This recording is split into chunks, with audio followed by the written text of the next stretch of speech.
The weird circle. In this cave by the restless sea, we are met to call from out of the past stories, strange and weird.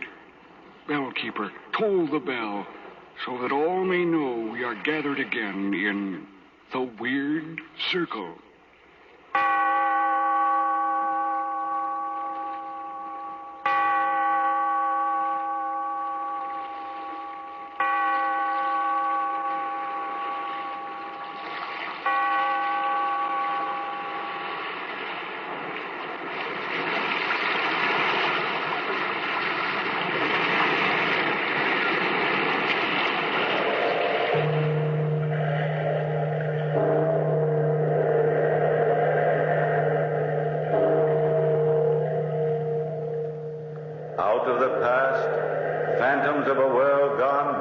Speak again the immortal tale, the telltale heart.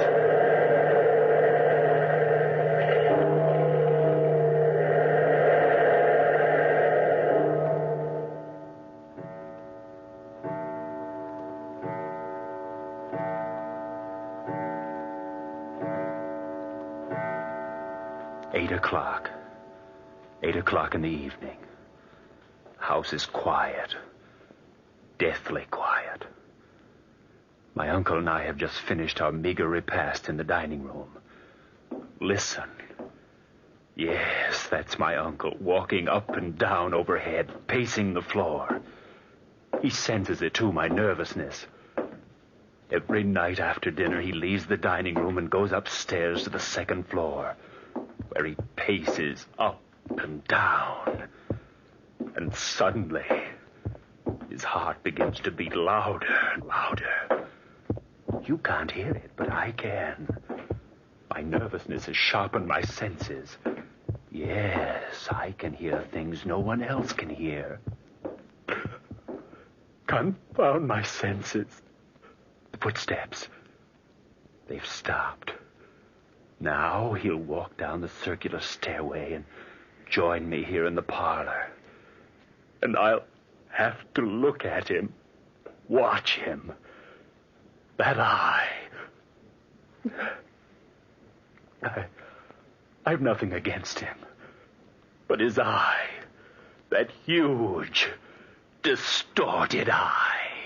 If the eye offends thee, pluck it out. Pluck it out. Tortures me at night. I lie in bed and shut my eyes. But that horrible thing peers at me, embedded in my senses. That eye glistens and shimmers. It haunts me. Kill. I've nothing against him. My uncle, my only relative. The eye. Pluck out the eye. The eye. He's coming, yes, now down the stairs, sniffing as he blinks. The swollen lid covers that eye. Uncle, is that you? Is it me? Of course it is. Who else would it be, Charles? I don't know. Now for a nice hour of relaxation. Will you join me in a cigar, Charles? Here, take this one of mine. Thank you, Uncle. Sit down here. I'd prefer sitting back here, Uncle. Oh, nonsense. I can't see you over there, and you can't see me. Come sit over here. I'd much prefer to stay here. Do you dislike my company after all these years, Charles? No, Uncle. All right, I'll join you, but... Why are you staring at me like that? The eye. Look at the eye. Staring at you. Red and swollen hideous. A pale blue film covers it. Kill. Charles? Yes, Uncle? Come, light up your cigar. Here's a light. Now, that's better, my boy. These cigars have a rich, fragrant aroma. A very rich, fragrant aroma. It lulls a man's nerves into a peaceful state. It leaves the mind free for contemplation, doesn't it? Kill. Yes, Uncle. Kill. Nothing like the hours spent meditatively. Oh, blasted visitors. You answer the bell, Charles. Yes, Uncle. I dislike being interrupted like this. It's bad for my digestion. People should know that. Good evening, Mr. Holscomb. Well, good evening, Charles. I hope you and your uncle don't mind a nice neighborly visit. I'm sure we don't, Mr. Holscomb. I'm glad. I was all alone this evening and felt the need of a nice, friendly chat, so I dropped over. Good evening, Mr. Woodward. Good evening, Mr. Holscomb. How are you this evening? Feeling surprisingly fit. Man of my age has no right feeling so healthy. Bad for the doctor's income, but I feel like a man of 20. Just as fit physically and mentally as Charles here. Thank you, Mr. Holscomb. Well, won't you join us for a little while, Mr. Holscomb? I'd love to. Yes, indeed. I'd enjoy it. Can't be for long. I'm retiring early, but a short visit would be appreciated. Thank you, Mr. Woodward. Mind if I light up my pipe? No, not at all, Mr. Holscomb. Charles, get him an ashtray before he scatters the ashes all over the carpet. Yes, Uncle. Here you are, Mr. Holscomb. Thank you, Charles. Well, what's this? Well, as any idiot can plainly see, it's a knife. Yes, a knife, Mr. Woodward. It's a strange-looking knife. Belonged to our ancestors.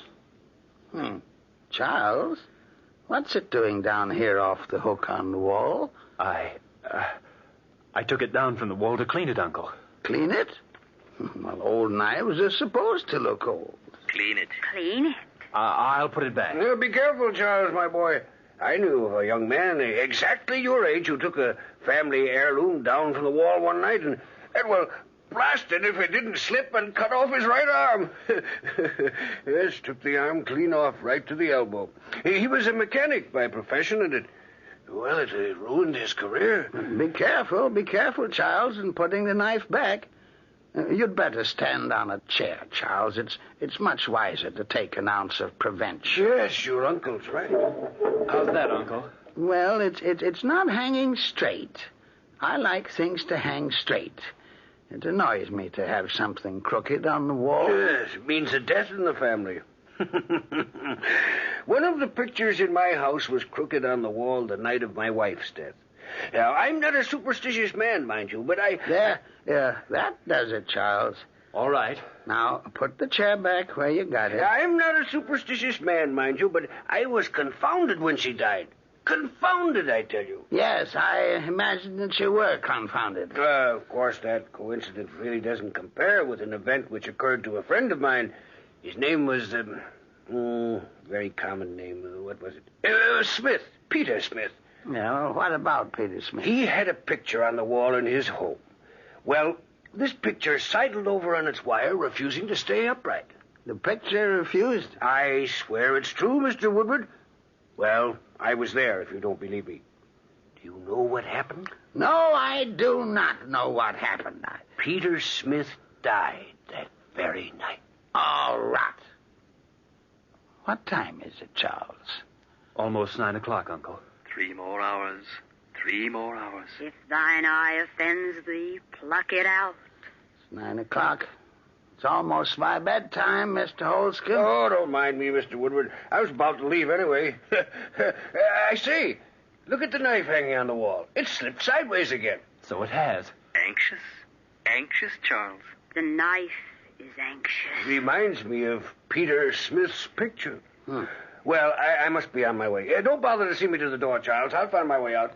Good evening, Mr. Woodward. Good evening, Mr. Holscomb. Confounded. That man makes me nervous, Charles, with his stupid stories of Smith. Fix that knife, Charles. Of course, Uncle. I'll fix it right away. I'm tired. I'll go on up to bed now. I'll help you up the stairs, Uncle. Help me? Since when do I need help? Well, maybe I do, Dad.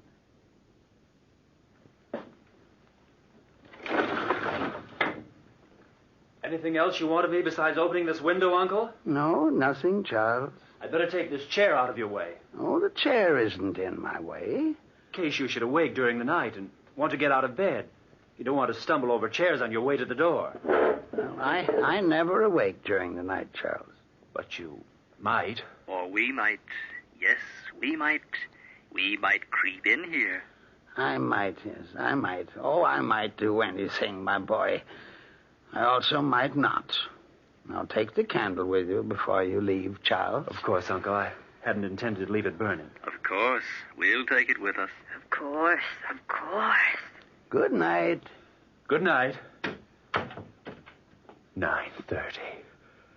9:30. I must be clever. I must think everything out very carefully.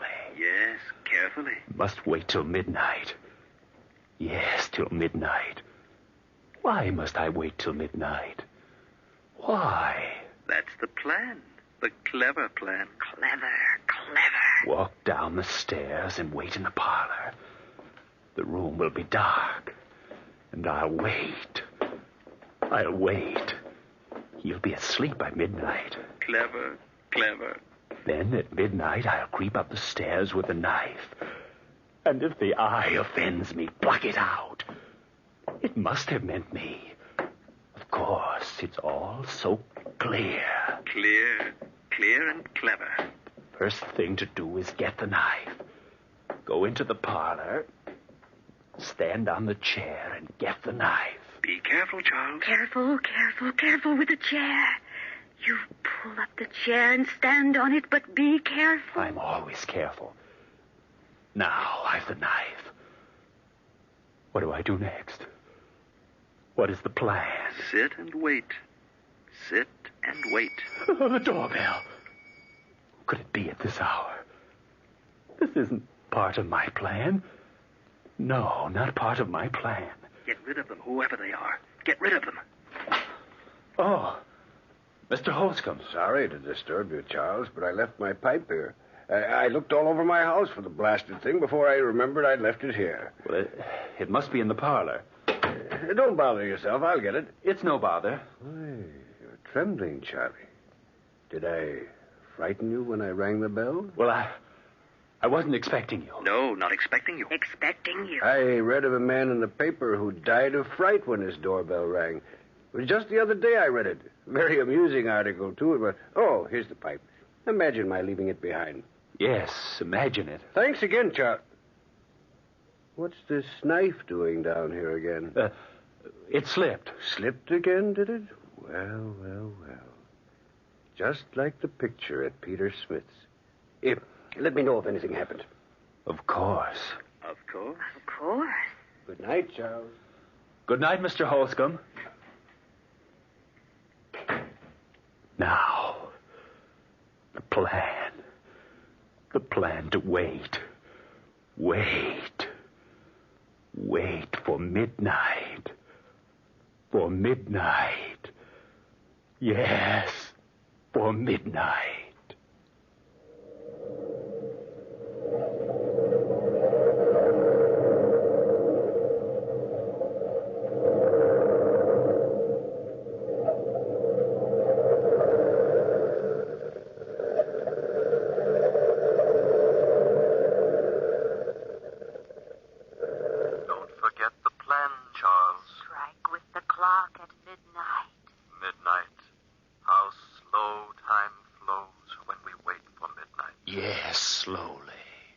So very slowly.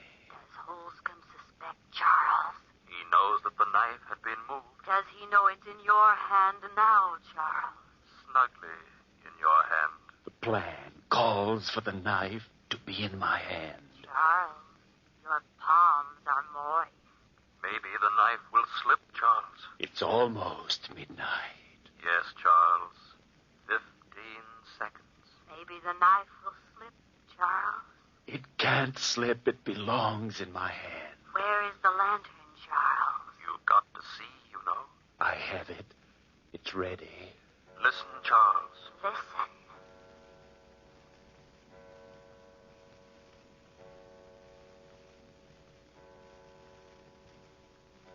Midnight. 12 midnight. The time has come. Yes, the time has come. Now for the lantern.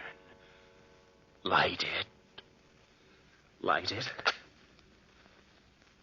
the door of the lantern. No light can escape.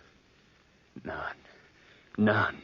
The lantern in one hand. The knife in the other. The knife. The knife. Listen. The house is so quiet. Yes, deathly quiet. I must walk quietly. Listen. Listen. My senses sharpen. Every second makes them sharper. I can hear the rhythmic beating of the old man's heart. The beating of his heart. Beating out his last breath. His last breath. His last breath. Do you know death is outside your door, Uncle? Death is waiting, Uncle, waiting. The door of your room opens gently, Uncle. Very gently, Uncle. Careful, the plant. Careful, careful. Listen. Listen. The heart. The beating of the old man's heart. Who's there? Stand still, Charles. Stand still and wait. Just wait. Wait until his gleaming eye is focused on your face. Who's in my room? Who is it? Oh, where's my candle? Don't answer, Charles. Don't answer. Just wait, wait. Charles! Charles! He's calling for you.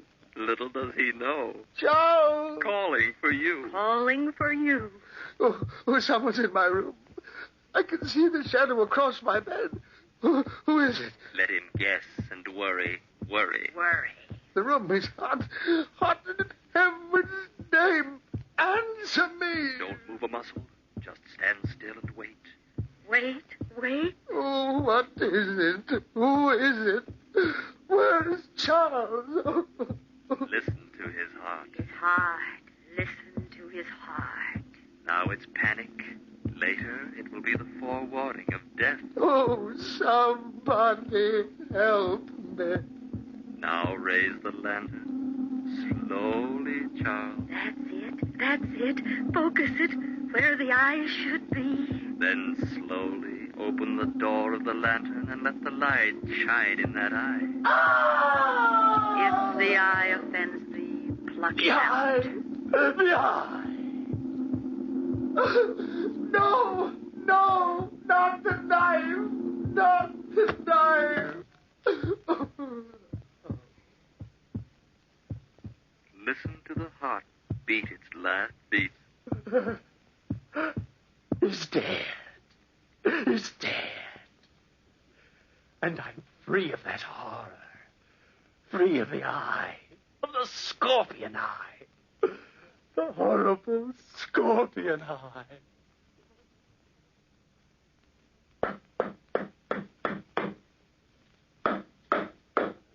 Clever, clever, Charles. Burying the body where no one will ever suspect it to be. Clever, clever. Yes, I am clever. Underneath the floor of the parlor. Underneath the floor in the parlor. Yes, right here beneath me. I must be careful, very careful. You are careful. Hammer the nails in straight. The nails are important. Very important. One more nail, and then my job is done. 1, 2. Now what? Oh, yes. Pull the big upholstered chair over the grave. There. And then place the carpet just as it was in front of it. Clever, clever. Yes, I am clever. Very clever. The plan has worked. He's dead. He's dead. And no one knows. No one knows? I've cleaned up his bedroom, scrubbed it, put his clothes away. Not even a bloodstain remains to give me away. Not one? Not one. No trace. No trace at all. You're positive. Of course I'm positive. Clever, clever, Charles. Of course I'm clever. Today I'll tell the neighbors my uncle left for the country. Will they believe you? Of course they'll believe me. Believe you? Believe you? And tomorrow, early tomorrow morning, I'll say I'm leaving to join my uncle in the country. It's so easy. I'll disappear. Disappear completely from the world. Forever from that eye. That huge, distorted eye. So I dropped over to this precinct station, Inspector Gelby, and thought I'd tell you about it. Yes, a very strange story, Mr. Holscombe.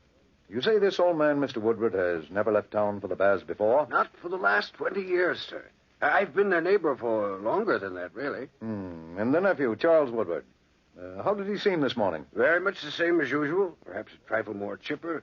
Said he was looking forward to joining his uncle at the baths tomorrow. And you're positive this scream you heard last night came from the direction of the Woodward house? Absolutely. I was standing at my window at the time, looking out. It must have been a little past midnight. Suddenly I saw a gleam of light from Mr. Woodward's bedroom, and then the scream. Scream last long? No, but I'm positive no unimportant explanation is behind the scream. It sounds fishy enough, Mr. Holscombe. Certainly no harm in investigating it. The boy is innocent. He'll be glad enough to allow us to search his uncle's bedroom. If he's guilty, well, we'll know in good time. Yes, in very good time. Mind if I go with you? Not at all, not at all. I'd like to have you along, Holscombe. You're always welcome. This isn't a case of idle curiosity, Inspector. It's just that I enjoy collecting these little tales of death and murder. I've made it a life hobby, and I hate to miss an opportunity. Yes, I hate to miss an opportunity.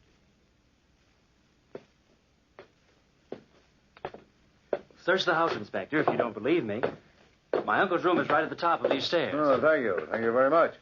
My uncle will be very amused by all this when I tell him. Oh, it's not that either I nor Mr. Holscombe suspect anything, you know. No, certainly not, Charlie, my boy. Of course not. Yep. This is my uncle's room, as you no doubt know, Mr. Holscombe. Yes, of course it is. Search to your heart's content. Room's in perfect order. If I murdered my uncle mysteriously, there ought to be at least one blood stain on the bedclothes or on the floor. Mind if I undo the bed to look at the sheets? Well, not at all, Inspector. Careful. You're clever, but be careful. The bed sheets are used, but there's certainly no sign of violence here. Well, naturally, Inspector. And the floors? Spotless. Your uncle must be a very neat man. Exceedingly neat. Isn't he, Mr. Holscombe? Oh, absolutely. Well, I'm sorry we bothered you like this, sir. But you know it's better to be on the safe side. Well, I understand perfectly, Inspector. I'm sorry, Charles. Perfectly all right, Mr. Holscombe. I would have done the same thing in your shoes. Won't you gentlemen join me in the parlor for a cup of tea before you leave? Well, now, we'd be too much trouble. No trouble at all, I guarantee you. No trouble at all. Here, I better close the door to Uncle's room before dust blows through from the hallway. You know my uncle's fetish. Well, I'll join you gentlemen in the parlor shortly, after I fetch the tea.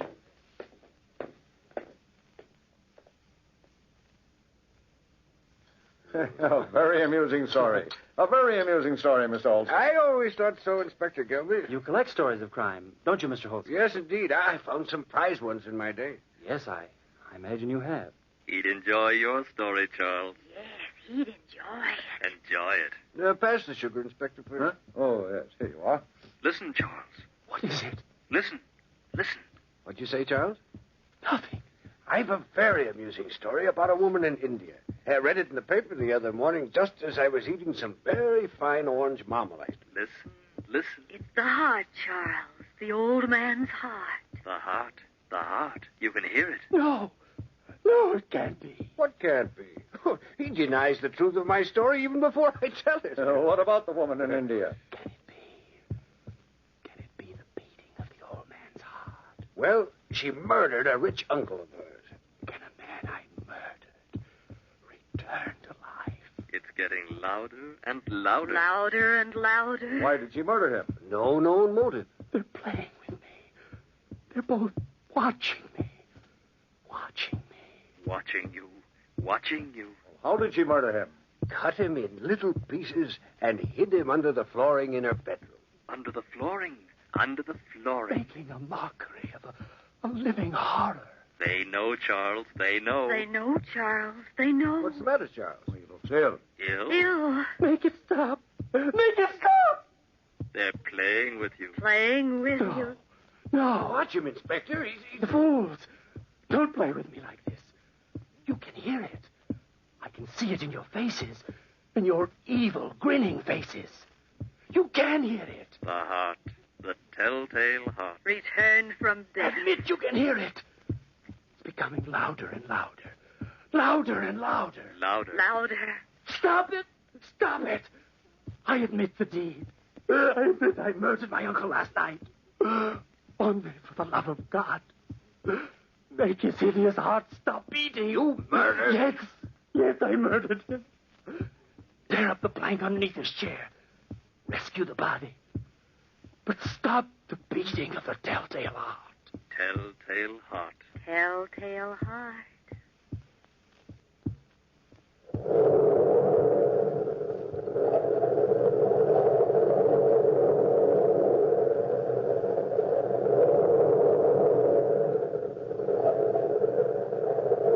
From the time-worn pages of the past, we have brought to you the story, The Telltale Heart. Bellkeeper, pull the bell.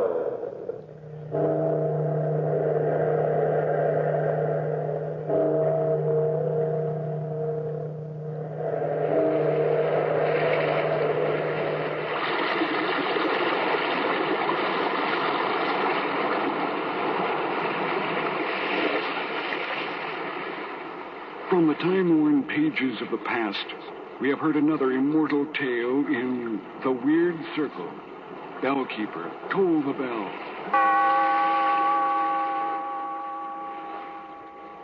Be here in this lonely cave by the restless sea once again next time for another immortal